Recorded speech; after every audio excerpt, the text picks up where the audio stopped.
Entonces, estamos avanzando en esos aspectos y consideramos importante que cada legislador asuma su responsabilidad, cada bancada asuma su responsabilidad y le explique a la ciudadanía por qué va a votar de tal o cual manera. Ya tuvimos más de 4 meses de discusión pública sobre esta reforma electoral y los partidos de oposición no pueden decir que desconocen el contenido de la iniciativa.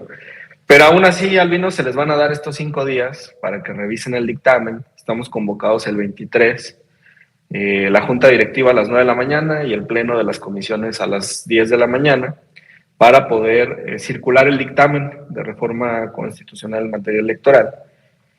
Y tendremos 5 días para estudiar el dictamen, generar las observaciones pertinentes y después ir a la comisión a votarlo.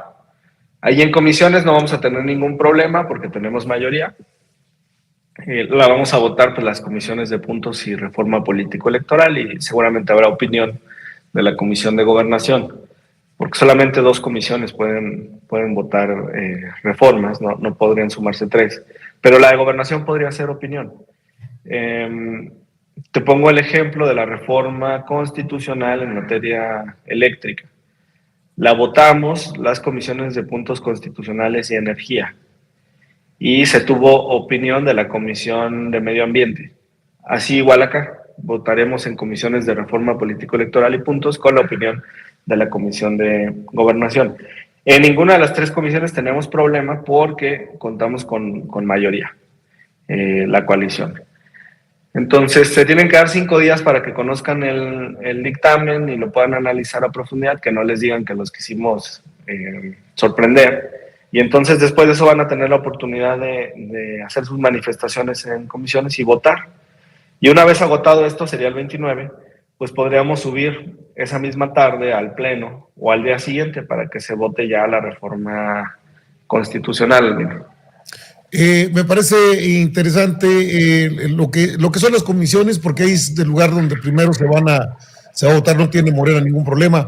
En ese contexto, diputado, el señor Alejandro Moreno Cárdenas, el diputado, el líder nacional del PRI, todavía es presidente de lo que es la Comisión de Gobernación y Población.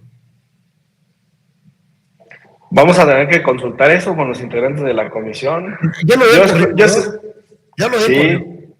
lo habían corrido. Mira, yo creo que no va a haber ningún problema ahí porque aunque Alejandro Moreno no quiera, se cuenta con la mayoría. Entonces es intrascendente quién preside la comisión porque en la votación, en ese momento me refiero, porque en la votación pues es mayoría de Morena y aliados y seguramente la opinión pues va a salir a favor, aunque él presente una propuesta en contra, pues se la van a rechazar y se va a tener que formular una propuesta a favor para que avance la reforma, no va a haber mayor problema, Albino.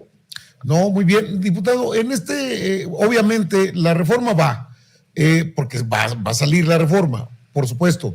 Sin embargo, hay una situación en la que ya dijo el presidente de la República, vamos sobre las leyes secundarias donde se puede reformar la ley, no la Constitución. En ese contexto, pues le comentaba y les comento a ustedes, les comento amigos, que Ignacio Mier Velasco, el líder de la bancada de Morena en la Cámara, pues señaló que de entrada son 3,000 millones de pesos menos al INE. Preguntarle, diputado, porque hay mucho comentario al respecto. ¿Sí pueden ustedes en las leyes secundarias bueno, más bien, perdón por la redundancia, ¿se puede establecer un nuevo método de selección de consejeros, bajar el número de consejeros, o no alcanza hasta allá la ley secundaria? Lamentablemente los partidos neoliberales, el PRI, el PAN, el PRD, MC, encumbraron sus privilegios hasta la Constitución, con el Pacto por México. Y ahora para desarticular eso, el único mecanismo es obtener mayorías calificadas. Por eso va a ser tan importante la participación del pueblo de México en 2024. Te decía hace unos momentos, en la Cámara de Diputados no regateamos ningún punto de los que se proponen en la plataforma de la Cuarta Transformación. Con nosotros no van a batallar para ese aspecto. pero vamos a dar hasta donde nos alcance. Y hay limitaciones constitucionales. Pues lamentablemente hay ciertos aspectos que están ahí arriba en la Constitución y que no se podrían modificar desde la legislación secundaria, pero otros sí. Por ejemplo, en el tema que me preguntas del INE, Sí. no podríamos modificar el método de selección de consejeros. Ahora, se ha hablado del plan B. Si la reforma constitucional no es aprobada, entonces lo que hacemos es avanzar con el plan B, que tiene dos vertientes. La primera es la que ya abordaste, el método de elección de consejeros. Seguiríamos con el método actual que está en el artículo 41 de la Constitución. Y ahí, bueno, pues es una obviedad. Morena tiene mayoría en la Cámara, con aliados. Y en condiciones ordinarias, pues podríamos nominar por lo menos a 3 de los 4 consejeros que se van a renovar. Ahora, si ningún partido de oposición acompaña las propuestas y no se logran las 2/3 partes, la Constitución establece el mecanismo, porque no podría quedarse así en el limbo la designación de los consejeros. Entonces lo que te dice es, si no hay acuerdo de 2/3 partes, se le manda el paquete al Senado y a la Suprema Corte, y la Suprema Corte realiza un sorteo, una insaculación. Y nosotros estamos de acuerdo con eso. O sea, en la Suprema Corte se podría sortear quiénes son nuestros nuevos consejeros del Instituto Nacional Electoral. Entonces, definitivamente no se puede hacer ese tipo de cambios. El cambio en el número de integrantes y el método de elección no. Los cambios en las facultades y atribuciones sí. Ok. De ahí, desde donde viene el ahorro, del que habla Nacho. Los 4 rubros que menciona él, y creo que esto es importante, lo que están opinando nuestros amigos en ACM Canal 54, es necesario el voto masivo para Morena. 23, obvio, el Estado de México y Coahuila, pero en el 24 tenemos necesidad de darle toda la mayoría a la Cuarta Transformación, o va a ser muy difícil que puedan hacer este tipo de movimientos. Ahorita tenemos este problema por eso, diputado, porque no tenemos ahí en la Cámara las 2/3 partes. Hay una reforma que pretende darles hasta mayores beneficios y no lo quieren, solo porque es propuesta del presidente. Porque si analizamos, darle a los partidos piso parejo en el financiamiento, quitarle toda la burocracia dorada al INE, garantizar la democracia, la elección de consejeros por parte de nosotros los ciudadanos, y eso pues los revienta, y eso es... Creo que es este comentario que hace Victorino Saki es interesante, porque mientras no les demos a ustedes en la Cámara de Diputados la mayoría calificada que se requiere, pues entonces va a ser muy difícil que se pueda llegar a lo que por eso se está batallando ahorita. Ahora, que siempre hay acuerdos, sí hay acuerdos, pero en este caso tenemos a un bloque que sí es de contención, ¿no, diputado? O sea, un bloque de contención donde ya está también, y voy a meter al senador Ricardo Monreal Ávila. No sé cuál sea su punto de vista. Monreal está en la oposición desde hace rato y no sé por qué lo tienen. Oiga, de veras le tienen miedo a Monreal porque pues se va a España.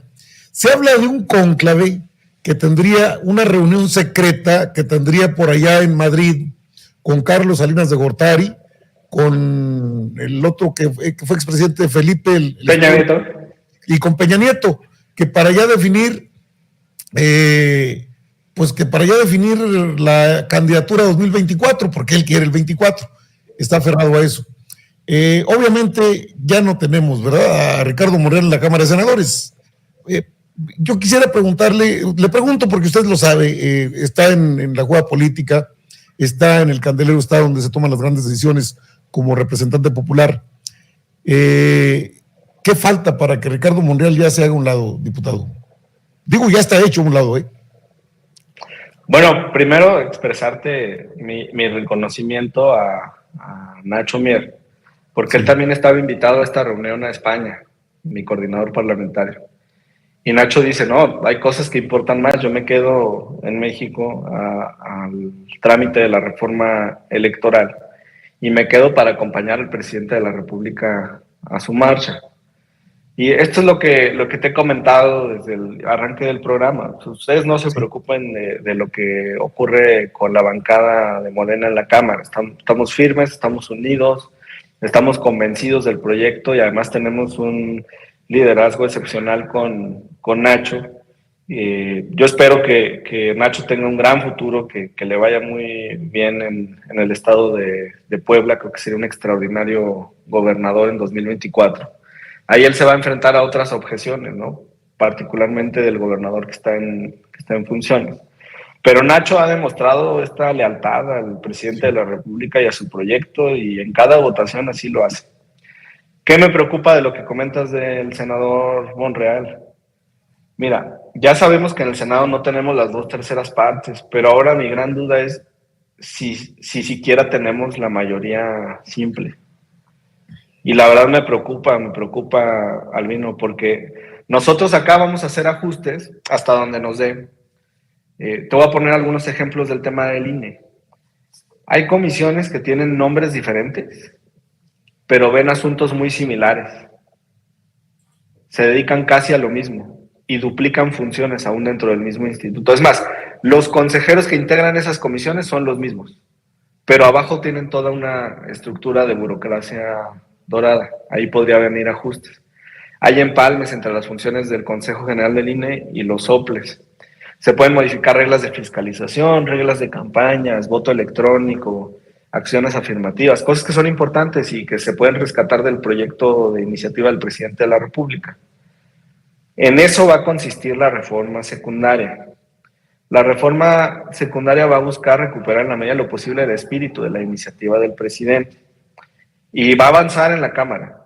Si rechazan la reforma constitucional el 29 o 30, según se calendarice la sesión, la reforma secundaria puede empezar a discutirse o a votarse incluso al día siguiente, y podríamos estarla sacando la primera semana de diciembre y se turnaría al Senado. Así es que pues la militancia, los simpatizantes de Morena, la ciudadanía tendrá que estar muy vigilante de cómo actúa la bancada de Morena en el Senado. Claro, o sea, se puede buscar obstaculizar el proceso, particularmente por los opositores que son férreos, pero va a ser muy importante ver en este momento decisivo cómo actúa Monreal y los senadores que lo siguen, Albino. Diputado, yo lo he comentado de manera pública en algunas transmisiones.